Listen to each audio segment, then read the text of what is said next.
अस्सलाम वालेकुम। बच्चों के मुंह में अक्सर इस तरह के वाइट पैचेस यानी सफ़ेद छाले बन जाते हैं जो ना कि सिर्फ ज़ुबान पर बल्कि मुंह के ऊपर वाले हिस्से, गालों के अंदर और होंठों की अंदरूनी साइड पर भी आ जाते हैं। इस कंडीशन को हम ओरल थ्रश या मुंह की फंगस या ओरल कैंडिडियासिस कहते हैं। इस फंगस यानी आम ज़ुबान में मुंह के पक जाने की वजह से अक्सर बच्चे दूध लेना कम कर देते हैं, इरिटेबल रहते हैं, बेचैन रहते हैं और मुंह में तकलीफ की वजह से ठीक से खा पी नहीं सकते। अमूमन ये कंडीशन 1 साल से छोटे बच्चे या नौज़ायदा बच्चों में देखी गई है। ये कंडीशन बड़े बच्चों या एडल्ट्स में भी सकती है, लेकिन ज़्यादा कॉमन छोटे बच्चों में है। इसके इलाज के लिए जो एक मौसर दवाई है वो है निलस्टैट ड्रॉप्स। ये निलस्टैट ड्रॉप्स एक एंटी फंगल दवाई है जो कि बच्चों को पिलानी होती है।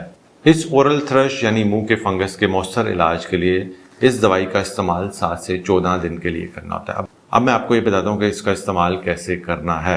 आपने बच्चों में फीड कराने के बाद इसका इस्तेमाल करना है और कोशिश करें दवाई इस्तेमाल करने के बाद बच्चा कोई कम से कम 30 मिनट तक कोई फीड ना ले।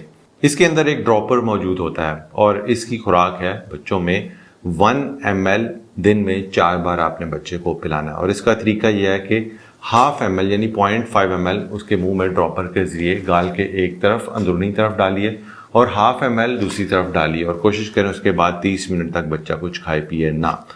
ये चूंकि मुंह के अंदरूनी इस्तेमाल के लिए दवाई है तो बच्चा स्वॉलो भी कर ले, निगल भी ले तो खैर है, क्योंकि ये बनी ही अंदरूनी इस्तेमाल के लिए है।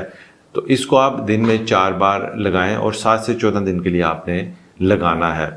लगाने के कुछ दिनों के अंदर ही आप देखेंगे कि जो अंदर से मुंह पका है, मुंह में छाले हैं, फंगस है, वो आहिस्ता आहिस्ता बेहतर होना शुरू हो जाएगी। अगर 5 से 6 दिन में बच्चों के छाले बेहतर नहीं होते, बच्चे को बुखार की कैफियत है, उसकी फीडिंग पुअर है, लेथार्जिक हो रहा है, उसका वजन कम है या उसका डायरिया सेटल नहीं हो रहा, तो लाजमी डॉक्टर को आपने दिखाना है।